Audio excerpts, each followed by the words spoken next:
अगर किसी के लिए संकल्प लेकर पूजा करते हैं रोज, जैसे कि पंडित लोग करते हैं, विप्रजन हमारे अनुष्ठान सा काम अपने यजमान के हित के लिए, कल्याण के लिए, पुरोहिती का कार्य, अगर किसी के लिए संकल्प लेकर पूजा करते हैं रोज, तो उसके कर्मों को थोड़ा बहुत असर करने वाले पर भी पड़ता है। माने पंडित जी के ऊपर पड़ता है क्या? बिल्कुल नहीं पड़ता भाई, नहीं पड़ता। जैसे कोई पंडित किसी के लिए पूजा करते हैं तो अपना तप देता है, कृपा कर समझिए।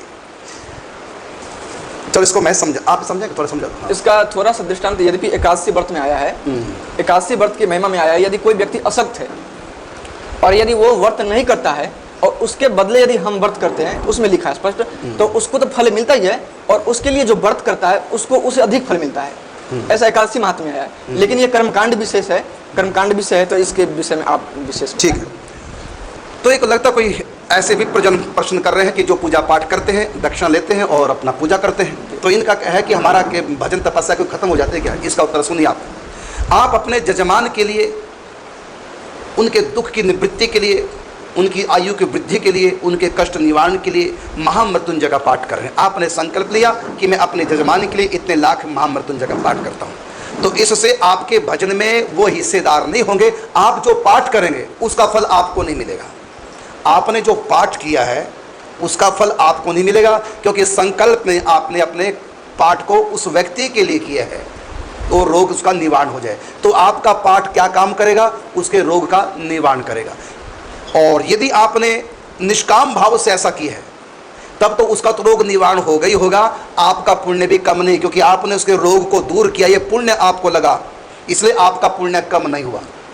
दूसरी बात, यदि आप अपना घर परिवार का पालन पोषण करने के लिए दक्षिणा ले रहे हैं, पैसा ले रहे हैं उसके नाम से, तो फिर होगा ये कि आपने जो पाठ किया है वो पाठ उसको मिल जाएगा, उस आत्मा को, जीव को उसका रोग निवारण होगा, और आपका घर परिवार चलने के लिए आपको दक्षिणा प्राप्त हो जाएगी। बस आपने एक प्रकार से बेच दिया है अपना पाठ। लेकिन व्यक्तिगत जो आप अपना पूजा पाठ करते हैं, तपस्या साधना करते हैं, उसका फल आपके पास सुरक्षित रहेगा, आपको घबराने की आवश्यकता नहीं है। इसलिए जो कर्मकांडी ब्राह्मण है, जो इस प्रकार अनुष्ठान अपने यजमानों के कल्याण के लिए करते हैं, वो करते रहें, इससे उनका घर परिवार भी चले गए, उनकी वृत्ति है ये।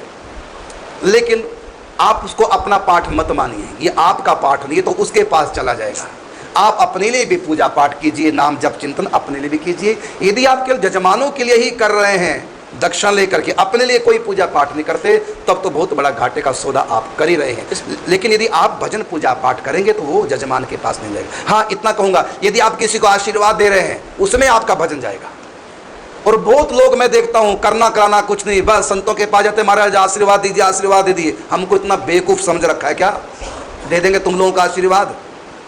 हाँ, यदि हम खुश हैं तुम्हारे ऊपर तो तुमसे भजन कराएंगे, भजन करो, खुद आशीर्वाद पैदा करो, खुद बनाओ और खुद खाओ। कच्चा सामान आटा सीधा हम दे देते हैं, सिखा देंगे हम कैसे खिचड़ी बनानी है, बाकी बनाओ खुद। हम क्यों अपनी खिचड़ी में से दे? घर बार हमने छोड़ा, अपनी जवानी को हमने भगवान के हवाले किया है, तपस्या हम कर रहे हैं, और तुम मौज मस्तियां संसार की मारते हो। और थोड़ा दुख आ जाए, महाराज दो आशीर्वाद। क्यों दूं आशीर्वाद? तुम अपनी संपत्ति मेरे नाम कर दो सारी, फिर मुझसे मांगो आशीर्वाद। मेरी चीज सारी मेरी चीज है, और संतों से मांगो आशीर्वाद। आप लोगों ने संत इतने मूर्ख समझ लिए हैं।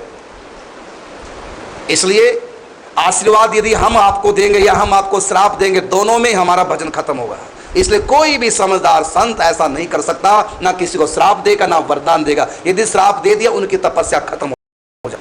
नारद जी ने श्राप दिया था तो नारद जी की तपस्या खत्म, दोबारा से नारद जी को तपस्या करना पड़ा, नाम जप करना पड़ा। इसलिए संत किसी को श्राप देंगे तो संतों का खुद का घाटा होता है, और किसी को वरदान देंगे तब उनका घाटा होता है। हाँ, यदि भगवान की तरफ से संत को आज्ञा है, उधर से इशारा है, फिर कोई घाटा नहीं है, वो अलग चीज है। संत दो प्रकार के संतों के पास आशीर्वाद है। जैसे पानी दो प्रकार से होता है, एक तो टंकी में ऊपर पानी है, एक हैंडपंप में पानी है। तो टंकी का पानी खत्म हो जाएगा, जितना लोगे उतना लेवल नीचे आ जाएगा टंकी का, तो टंकी का पानी खत्म हो जाएगा टूटी से जितना चलाओगे। लेकिन हैंडपंप जितना भी चला लो कम होने वाला नहीं है। तो परमात्मा की तरफ से यदि कृपा हो चुकी है संत के माध्यम से, वो तो हैंडपंप का पानी है, उससे संत का आशीर्वाद देने पर भी उसकी तपस्या खत्म नहीं होगी, क्योंकि उसका कनेक्शन भगवान से जुड़ा है। लेकिन अगर टंकी से उसका अपनी पर्सनल, क्योंकि धरती में पानी भगवान का है, टंकी में पानी हमारा है, तो भगवान का पानी धरती में हैंडपंप चलाओगे जितना मर्जी ले लो, कम नहीं। लेकिन ऊपर जो टंकी में पानी है वो हमने अपने आप ही भरा है। तो वो पानी कम। तो हमारा अपना यदि हम अपनी तरफ से आशीर्वाद देंगे, अपनी तरफ से यदि हम टूटी चलाएंगे, आपको देंगे, तो हमारी टंकी का पानी लेवल कम हो जाएगा। लेकिन आप नीचे का पानी हैंडपंप आप गिलास भर के पियो तो वो पृथ्वी तो जितना मर्जी ले लो, टंकी खाली होने वाली नहीं है। तो इसी प्रकार संतों को अगर भगवान का इशारा हो जाए तब वो आशीर्वाद दे, चाहे श्राप दे, चाहे क्रोध करें, उनकी तपस्या में कोई विघ्न बाधा नहीं। लेकिन अपनी तरफ से संत यदि आशीर्वाद दे रहा है या श्राप दे रहा है तो उसकी अपनी तपस्या खत्म हो गई। और जो संत घर बार को त्याग कर आ चुके हैं, सब कुछ खत्म कर चुके हैं, घर फूंक चुके हैं, सब कुछ एकदम तबाही मचाकर आ चुके हैं, प्रलय उसकी तरफ से दुनिया में हो चुकी है, अब उनका कोई नहीं रहा। जैसे हम लोगों का जीवन है, देख लिया दुनिया का सारा नजारा और ना हम किसी के ना कोई हमारा, और आकर के हम भक्ति कर रहे हैं, प्रभु को रिझा रहे हैं, संपत्ति अध्यात्म इकट्ठी कर रहे हैं। तो हम शिक्षा तो दे सकते हैं, दीक्षा भी दे सकते हैं, लेकिन हमारी जो कमाई है भजन संपत्ति की, उसको तो हम छूने भी नहीं देते। आ जाते हैं लोग मांगने के लिए, फिर आप कहेंगे महाराज जी यहाँ तो आप झूठ बोल रहे हैं, क्योंकि आपने फल दिया था हमारे यहाँ संतान होगी, आपने ऐसा किया था तो हमारे यहाँ ये अच्छा हो गया, तो आपने तो हमको आशीर्वाद दिया। ये भी मैं बताना चाहूँगा, वो यह है कि आप इतनी श्रद्धा कर लेते हैं हमारे प्रति, भगवान की तरह मानने लग जाते हैं, फिर संबंध आपकी श्रद्धा का भगवान से जुड़ जाता है, बस फिर वहाँ से आता है माल, माध्यम हम अवश्य बनते हैं, लेकिन वो हमारी तरफ से नहीं। यदि आपको हमने फल दिया और आपके यहाँ संतानों की, विश्वास कीजिए हमने नहीं दी, ये परमात्मा ने दिया। अच्छा क्यों दी परमात्मा ने? तुम्हारी श्रद्धा देख करके। और जब भी हम फल देते हैं, हम ठाकुर जी से कहते हैं प्रभु आप चाहे तो फल दो, माने पुत्र दो, चाहे तो मत दो, आपकी इच्छा है। अब इसकी श्रद्धा इतनी है, इसको खुश करने के लिए मैं दे रहा हूं, अब तुम जानो देना कि नहीं देना है। अब इसकी श्रद्धा इतनी है, इसको हम ये कहेंगे कि हम नहीं फल देंगे तो दुखी हो जाएगा।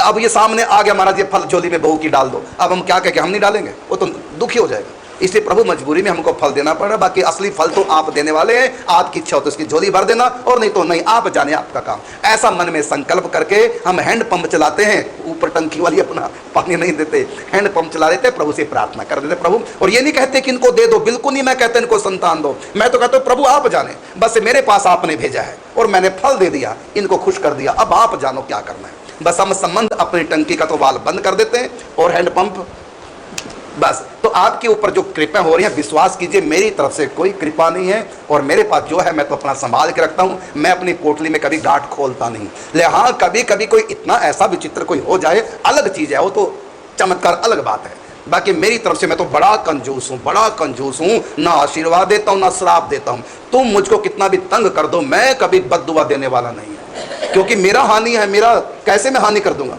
जिस संपत्ति के लिए, अध्यात्म संपत्ति के लिए मैं घर बार त्याग दिया, सारी खुशियों का गला घोंट दिया, और अपनी संपत्ति को मैं ऐसे लूटने दूंगा?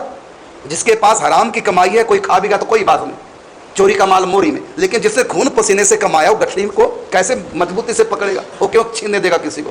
तो हमने इतनी कुर्बानियां करके अध्यात्म संपत्ति को इकट्ठा किया, इसलिए हम किसी को बद्दुआ देकर, श्राप देकर या किसी को वरदान देकर के अपनी गठरी को ढीला नहीं होने देते। हम बड़े अलर्ट हैं, हम ही नहीं हर संत अलर्ट है।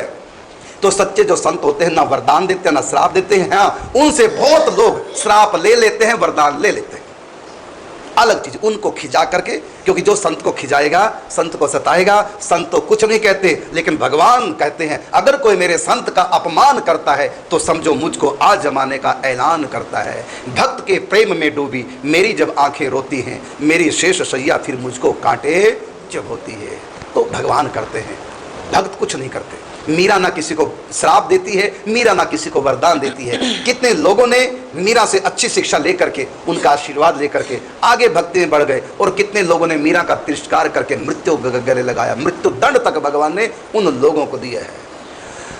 तो राजा समझ गया कि मैंने मीरा को बहुत सताया है, उसे सताने का फल सारे मारवाड़ ने पाया है। तो भले ही मीरा को सताने का फल दंड उनको दिया, लेकिन ध्यान रखना मीरा ने किसी को दंड नहीं दिया, दंड किसने दिया? ठाकुर जी ने दिया है। तो संत को सताओगे ठाकुर जी रुलाएंगे, और संत को प्रसन्न करोगे ठाकुर जी हंसाएंगे। तो ये तो व्यवस्था ठाकुर जी की है, लेकिन संत श्राप और वरदान नहीं देते। आप कहेंगे नारद जितने बड़े संत हैं और श्राप दे दिया, वृक्ष बन गए, कितने ऐसे उदाहरण हैं। तो ये भी मैं बताना चाहूंगा, श्राप नहीं है, वो कृपा है। माँ जब अपने बच्चे को थप्पड़ मार के दंड दे करके उसको सुधारती है, तो ये माँ का प्यार नहीं है क्या? माँ की फटकार भी क्या प्यार नहीं है? बच्चे को सिगरेट पीते देख लिया, एक मारा माँ ने थप्पड़ मुंह पे खींचकर सिगरेट फेंक दी तोड़ करके, तो इसको आप श्राप नहीं कहेंगे, इसको आप बद्दुआ नहीं कहेंगे, माँ का प्यार है। तो इसी प्रकार कई बार संत अपने साधक को, सामने वाले के ऊपर दया करके सुधारने के लिए उसको परिताड़ित कर देते हैं और श्राप देकर के उसको दंड देकर पवित्र करते हैं। देखिए यमलार्जुन के जो पूर्व जन्म का कुबेर के पुत्र को श्राप दिया, वो श्राप नहीं, वो कृपा की है, और उस कृपा का क्या फल हुआ? कहाँ के वृक्ष बनोगे? ब्रजवास, अखंड ब्रजवास, वो भी गोकुल में। गोकुल में भी कहां पर वृक्ष बनेंगे? नंद भवन में। वो भी कब बनेंगे? जब श्री कृष्ण का बाल रूप होगा तब, उनके होते आगे पीछे नहीं। वो श्री कृष्ण का अंग स्पर्श होगा, फिर वहां तुम्हारा श्री कृष्ण उद्धार कर देंगे। बताइए यदि नारद जी की ईर्षा होती तो श्री कृष्ण के मिलने का, उद्धार करने का उनको ये बताते? ये कहते जाओ तुम पाकिस्तान के बनोगे, तुम्हारे नीचे बकरे काटे जाएंगे, ये कह सकते थे ना। लेकिन कहा क्या? तो ये श्राप नहीं है, ये तो उनका सुधार है। तो संत ते हो ही ना कारज हानि, संत किसी का बुरा नहीं कर सकते। हाँ, कितने लोग संतों से अपना बुरा करवा लेते हैं और कितने लोग संतों से अपना भला करवा लेते हैं, ये बात।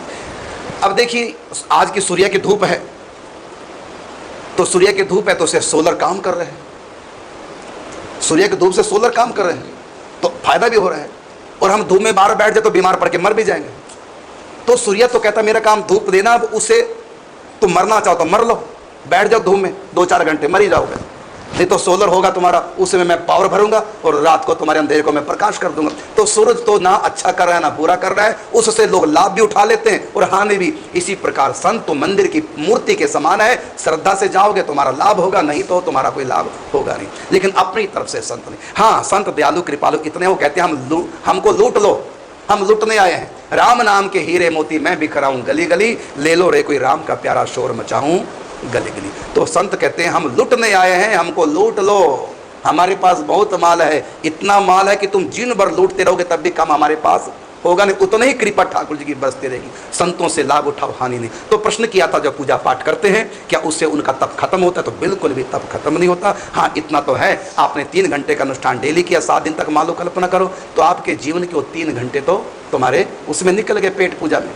भले पूजा पाठ की हो तो बेच दी, दक्षिणा उसके उसमें ली है। लेकिन मैं ये कहूंगा कि जो भी कर्मकांडी ब्राह्मण है, पूजा पाठ करते करो, ये वृत्ति है जीने के लिए, अपना परिवार का भरण पोषण भी करना है, और ब्राह्मण वृत्ति आपकी पंडिताई का कार्य करें, पुरोहिती का आप कीजिए, कोई बुरा नहीं है। लेकिन आप अपने नित्य कर्म भी कीजिए, अपने लिए भी कीजिए। जजमानों के लिए आप 3-3 घंटे, 8-8 घंटे, 10-10 घंटे बैठते हैं, तो अपने लिए भी कीजिए काम, अपने लिए भी व्यक्तिगत भजन चिंतन भगवान का कीजिए। और लिखा भी है, जो व्यक्ति, जो ब्राह्मण त्रिकाल संध्या नहीं करता, उसका किया हुआ जो पूजन है वो आधा फल दे देता है, पूरा नहीं होता, और उसकी तपस्या का भी नाश हो जाता है, बुद्धि विकृत हो जाती है, उसको दान का खाने का भी अधिकार नहीं है। जो नित्य कर्म अपना नहीं करता और लोगों घरों में पूजा पाठ करता है, उसको दान देने से भी निष्फल है, दान दिया, लिखा हुआ है। इसलिए ब्राह्मण को त्रिकाल संध्या नहीं तो कम से कम 2 काल सुबह शाम तो करनी चाहिए। अपना नित्य नेम भी करे, पूजा पाठ त्रिकाल संध्या करे, और उसके बाद जजमानी का कार्य करे, उससे आपका कोई तपस्या भजन नष्ट नहीं होगा।